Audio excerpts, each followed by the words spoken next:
Hello दोस्तों, toppers Gurukul में आप सभी का स्वागत है। मेरा नाम है अजय और मैं एक जेआरएफ क्वालिफाइड पीएचडी स्कॉलर हूं। दोस्तों, आज हम बात करने वाले हैं जो अभी मैंने बोला जस्ट इसी के बारे में। जी हाँ दोस्तों, आज हम बात करने वाले हैं कि what is JRF, what is UGC net. Net exam क्या है, जेआरएफ क्या है, यूजीसी क्या है, एनटीए क्या है, हर एक टर्म को हम अच्छे से समझने वाले हैं। हर एक इंस्टीट्यूशन को हायर एजुकेशन में हम लोग अच्छे से डिटेल में समझने वाले हैं। दोस्तों, आइए जुड़ जाइए हमारे इस वीडियो के साथ और हमारे चैनल को सब्सक्राइब कर लीजिए यदि आप पहली बार इस चैनल पे आए हैं। और यदि आपको वीडियो पसंद आए अंत तक देखिए, तो यदि आप पसंद आता है आपको तो लाइक भी ज़रूर कीजिए। दोस्तों, आज हम बात करने वाले हैं कि what is UGC, what is UGC net exam and ये कैसे दिया जाता है, क्या सिलेबस रहने वाला है, क्या एलिजिबिलिटी रहने वाली है। इन सब चीज़ों के बारे में, इन सारे पॉइंट्स के बारे में हम लोग इस वीडियो में बात करने वाले हैं। कौन लोग इसको दे सकते हैं ये भी हम जानेंगे।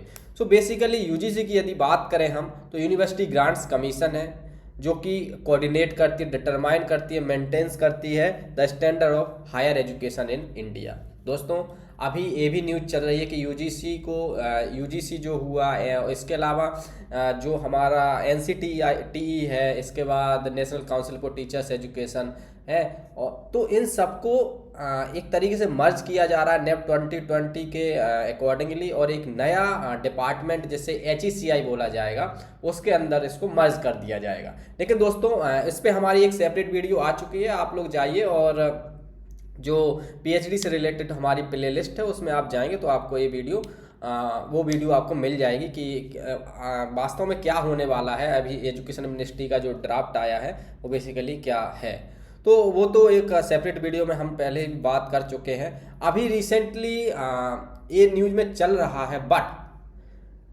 एनी हाउ अभी यूजीसी एग्जिस्ट कर रहा है, राइट। तो यूजीसी का बेसिकली काम क्या होता है, हमारे इंडिया में जो हायर एजुकेशंस के जो भी इंस्टीट्यूशंस हैं इन सबको कोऑर्डिनेट करना, इन्हें एक मंच पे, इन्हें प्लेटफॉर्म, इनके बीच में कोऑर्डिनेट करना, इनके लिए गाइडलाइंस निकालना कि रिसर्च कैसी होनी चाहिए, ताकि जो नेशनल लेवल की रिसर्च है, एक नेशन का जो हमारा विजन है कि किस तरीके की इंडिया में रिसर्च होनी चाहिए, तो उसको कोऑर्डिनेट करने का काम इसका जो मतलब एक तरीके से कनेक्टिंग पॉइंट है, ये सभी यूनिवर्सिटीज़ का एक कनेक्टर की तरह एक काम करता है। इसके अलावा यूनिवर्सिटी जो है वो एक तरीके से अपने डिसीजंस लेने के लिए एक तरीके से वो अपने डिसीजंस लेने के लिए एक तरीके से मतलब सेल्फ डिसीजंस वो ले सकती हैं, राइट। बट कहीं ना कहीं उनको कोऑर्डिनेट करने की, क्योंकि ऐसे तो जो मिस कोऑर्डिनेशन हो जाएगा सभी यूनिवर्सिटीज़ के बीच में, तो उसको संभालने का काम ही यूजीसी करता है, राइट। बाकी तो यूनिवर्सिटीज़ आपकी ऑटोनमस बॉडीज़ भी होती हैं तो वो अपने डिसीजन ले सकती हैं।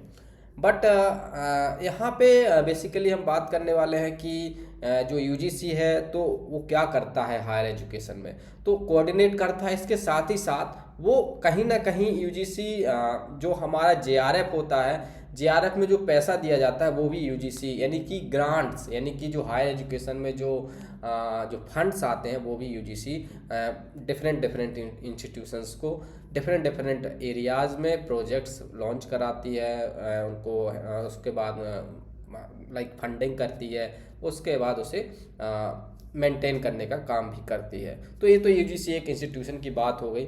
अब हम बात करते हैं कि अब यूजीसी करता क्या है। तो दोस्तों, यूजीसी आपका सबसे पहले आपका क्या करता है यूजीसी कि ग्रांट्स देगा, तो उसके लिए वो एक एग्ज़ाम भी तो लेगा ना दोस्तों। जैसे मैं हूँ, राइट, अब मैं अपना बीए करूँ, एमए करूँ, उसके बाद मैं चाहता हूँ कि मैं रिसर्च भी करूँ, मैं पीएचडी करूँ। तो पीएचडी करने के लिए, पीएचडी के दौरान मैं चाहूँगा कि गवर्नमेंट से मुझे कुछ फंड मिले जिसके सहायता से मैं कुछ रिसर्च करूँ। तो उसके लिए यूजीसी फिर एक एग्ज़ाम कराता है, उसी एग्ज़ाम को हम लोग नेट बोलते हैं। तो ये नेट एग्ज़ाम सिर्फ और सिर्फ जेआरएफ के लिए ही नहीं होता है दोस्तों। ये नेट एग्ज़ाम यदि आपको हायर एजुकेशन में जाना है, आपको असिस्टेंट प्रोफेसर बनना है, तो उसके लिए भी ये नेट एग्ज़ाम आपको देना होगा। Candidate must have a master degree. ये तो एलिजिबिलिटी की बात है कि आप नेट एग्ज़ाम दे कौन सकते हैं। दोस्तों, नेट एग्ज़ाम जो है एक सेंट्रल लेवल का एग्ज़ाम है। जैसे हमारा स्टेट में सेट होता है, स्टेट एलिजिबिलिटी टेस्ट, तो वो सेंट्रल जो स्टेट यूनिवर्सिटीज़ हैं, स्टेट यूनिवर्सिटीज़ में यदि कहीं पे असिस्टेंट प्रोफेसर की जगह निकलती है तो आपका सेट है, तो आप वहाँ पे एलिजिबल हो जाएंगे। ऐसे यदि सेंट्रल यूनिवर्सिटीज़ में आपका एक जगह निकलता है असिस्टेंट प्रोफेसर का, तो आपको नेट क्वालिफाई होना चाहिए। तो नेट एग्ज़ाम असिस्टेंट प्रोफेसर की एलिजिबिलिटी के लिए भी ज़रूरी है। और भी अब नेट के बहुत ज़्यादा उपयोग यूज हो गए हैं, जो हम आगे अभी इस वीडियो में डिस्कस करने वाले हैं कि नेट और कहाँ कहाँ यूज किया जाता है। दोस्तों इसके साथ ही साथ यदि आपका नेट एग्ज़ाम है सेंट्रल का, तो फिर आपका यदि सेट भी नहीं है तो तब भी आप उस पर्टिकुलर स्टेट में, वहाँ के स्टेट यूनिवर्सिटीज़ में एग्ज़ाम जो असिस्टेंट प्रोफेसर का उसमें बैठ सकते हैं, आप एलिजिबल होंगे। क्योंकि नेट सेट से बड़ा होता है, राइट। सेंट्रल का जैसे हमारा सीटेट होता है सेंट्रल का, जो टीचर्स के लिए, जो प्राइमरी के टीचर्स होते हैं, या फिर जो स्कूलिंग में जो टीचर्स होते हैं वो सीटेट का एग्ज़ाम देते हैं। कहीं ना कहीं नेट ऐसे असिस्टेंट प्रोफेसर बनने के लिए, हायर एजुकेशन बनने के लिए एक तरीके से एलिजिबिलिटी क्राइटेरिया में आता है। आपको नेट क्रैक करना ही होगा उस पर्टिकुलर डिसिप्लिन में। अब नेट के एग्ज़ाम में बैठ कौन सकता है? तो नेट के एग्ज़ाम में बैठ सकते हैं वो कैंडिडेट्स जिनका एमए हो चुका है। दोस्तों जैसा कि अभी जो हमारी अभी नेप 2020 के प्री नेप 2020 जो हमारी एजुकेशन पॉलिसी जो चल रहा है कन्वेंशनली, वो ये है कि आपका बीए होता है, उसके बाद आपका एमए एक सब्जेक्ट में आप एमए करते हो। एमए आप नेप 2020 के बाद भी एमए एक ही सब्जेक्ट में होगा, right. So the thing is, क्योंकि अब इंटीग्रेटेड कोर्सेज भी आ गए हैं, तो वो एक थोड़ा सा परप्लेक्सिटी है, वो हमें समझना होगा। बट मोर एंड लार्ज हम देखें तो जो हमारा एमए है वो एक ही सब्जेक्ट में होता है। तो जिस सब्जेक्ट में आपने एमए किया है, आप नेट भी उसी सब्जेक्ट में देंगे।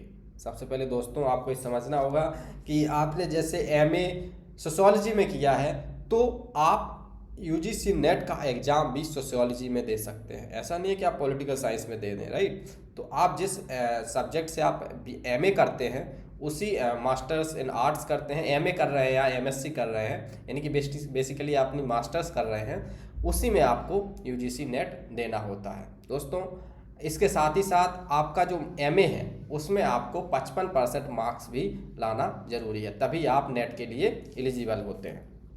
तो ये तो रही मिनिमम एलिजिबिलिटी की बात, राइट। इसके अलावा फिर एज के लिए, इसके लिए कोई वो नहीं है, एलिजिबिलिटी नहीं है। आप नेट के लिए कोई एलिजिबिलिटी नहीं है, आप कभी भी इसको एग्ज़ाम को दे सकते हैं। इसके बाद नेट सिलेबस की यदि मैं बात करूं दोस्तों, नेट का जो एग्ज़ाम होता है कब कब होता है और कैसे होता है, ये भी हम बात करेंगे। इसके साथ ही हम बात कर रहे हैं इससे पहले कि सिलेबस क्या होता है। दोस्तों नेट एग्ज़ाम में बेसिकली 2 पेपर होते हैं। ये पेपर 1 होगा, लेकिन उसमें 2 सेक्शंस होंगे, जिसे हम पेपर 1, पेपर 2 कहते हैं। एग्ज़ाम एक ही बार में होगा, लेकिन 2 पेपर होंगे, वो साथ में ही आएंगे। बेसिकली पेपर 1 और जो पेपर 2 होता है, तो पेपर 1 में जो आता है आपका, वो सबका कॉमन होता है। यदि मैं बात करूं कि पेपर 1 जो होगा उसमें आपका टीचिंग और रिसर्च एप्टीट्यूड से रिलेटेड क्वेश्चंस आते हैं। जैसे मैं बात करूं कि उसमें 10 यूनिट है, राइट। अभी हमारा हम एक वीडियो बनाएंगे कि नेट का फर्स्ट पेपर जो है, हमारे टीचर्स भी अभी पढ़ाएंगे आपको इसी चैनल पे टॉपर्स गुरुकुल को, तो आप इसे सब्सक्राइब कर लीजिए कि पेपर 1 में जो 10 यूनिट हैं उनकी अच्छे से आपको यहाँ पे स्टडी कराई जाएगी फ्री में। अभी हम आपको यूट्यूब पे सब कुछ प्रोवाइड कराएंगे। तो द थिंग इज कि जो पेपर 1 है उसके जो 10 यूनिट है, उसमें आपका मैथ्स भी रहेगा, रीजनिंग भी रहेगी, इसके अलावा कंप्यूटर आईसीटी भी रहेगी, हायर एजुकेशन रहेगी, और इसके बाद people and development and environment रहेगा, राइट। इसके अलावा आपका उसमें हायर एजुकेशन के साथ साथ आपका प्री इंडिपेंडेंस एजुकेशन जो रहा है, पूरा अर्ली वैदिक टाइम से हमारा जो एजुकेशन सिस्टम रहा है उसके बारे में एक चैप्टर रहेगा।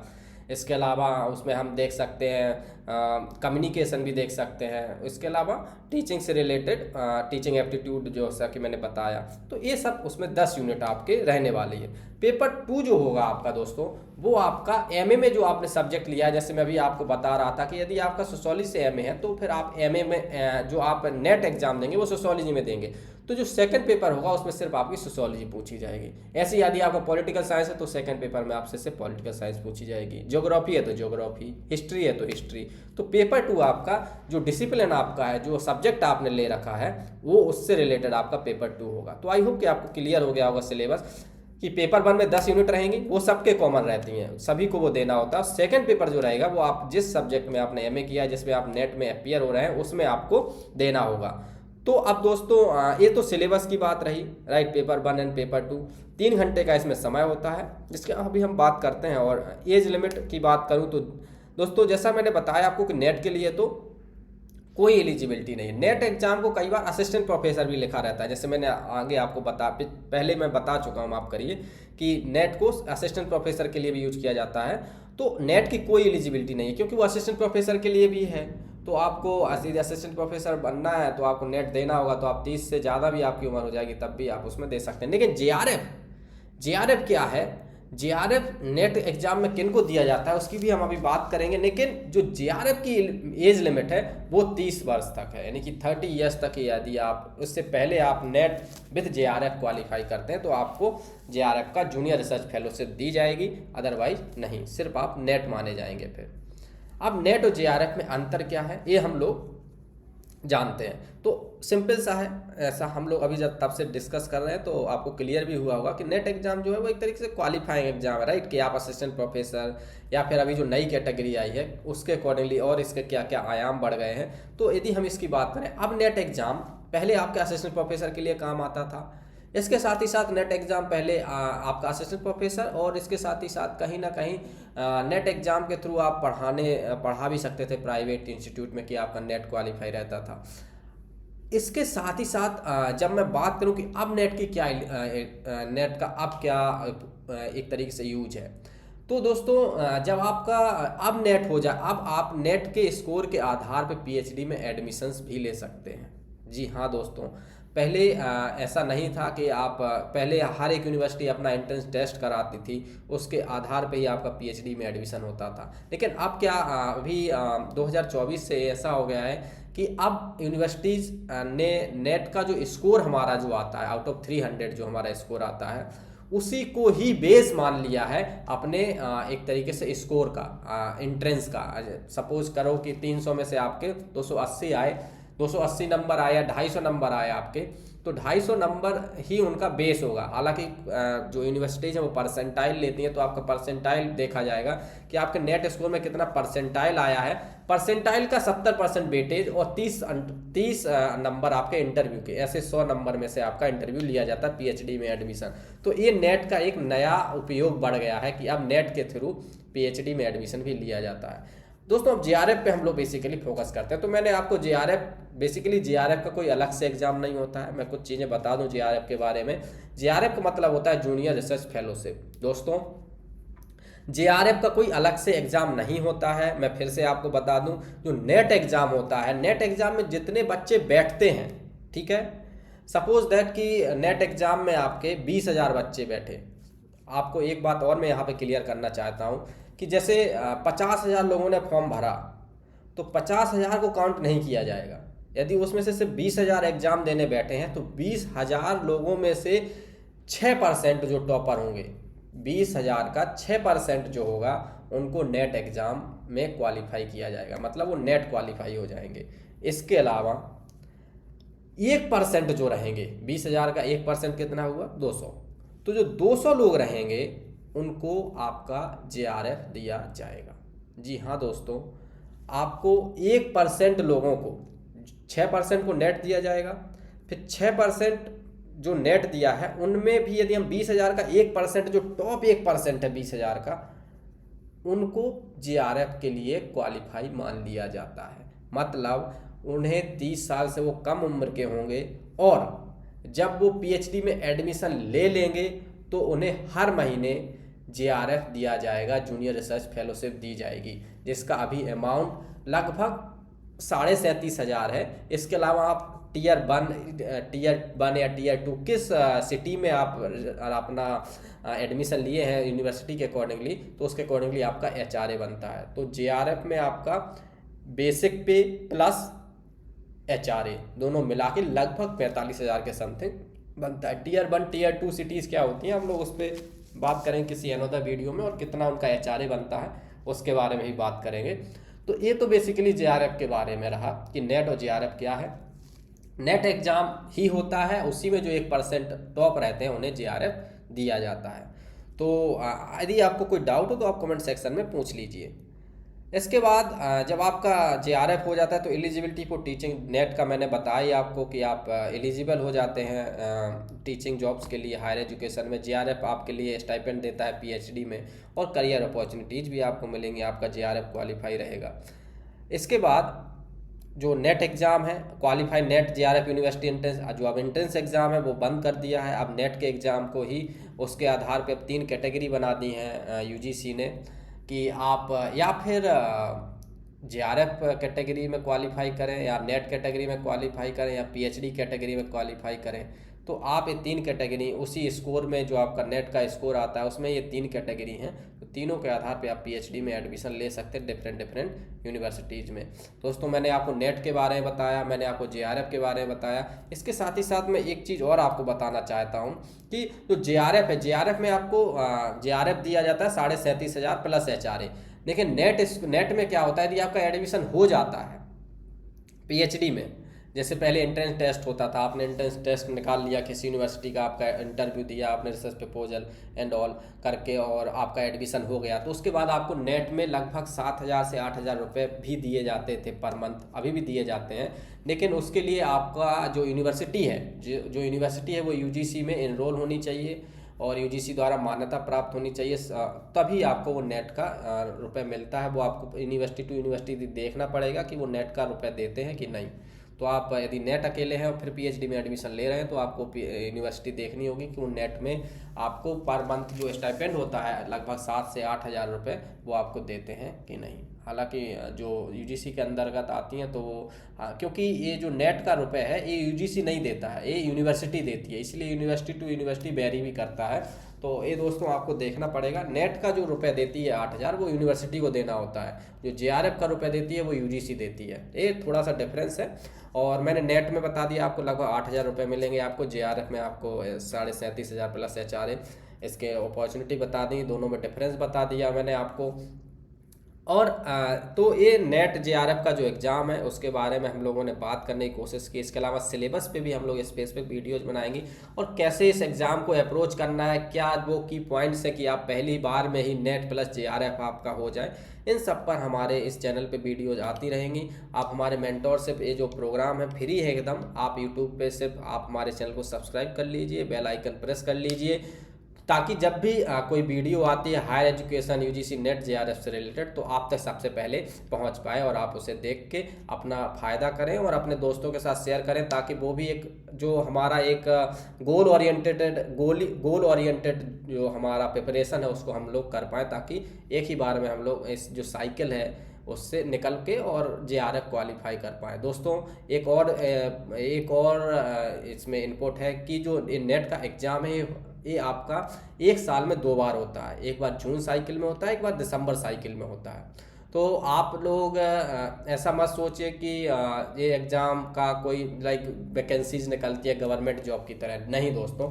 इनका फिक्स रहता है कि एक एग्ज़ाम 1 साल में ये एग्ज़ाम 2 बार होता है, एक बार जून साइकिल, एक बार दिसंबर साइकिल। मतलब एक को बोला था जैसे 2025 में अभी एग्ज़ाम चल रहे हैं, तो अभी जून 2025 का यूजीसी नेट जेआरएफ हो चुका है, उसका रिजल्ट आ चुका है। अब दिसंबर में होगा एग्ज़ाम, दिसंबर 2025, राइट, यूजीसी नेट 2025 दिसंबर, तो वो आपका दिसंबर में एग्ज़ाम होगा। फिर अगली बार जून में होगा, तो जून दिसंबर ऐसे आपका हर साल में 2 बार ये एग्ज़ाम कंडक्ट कराया जाता है। ये सीबीटी में होता है, लाइक आपको कंप्यूटर बेस्ड ही इसको लिखना होता है।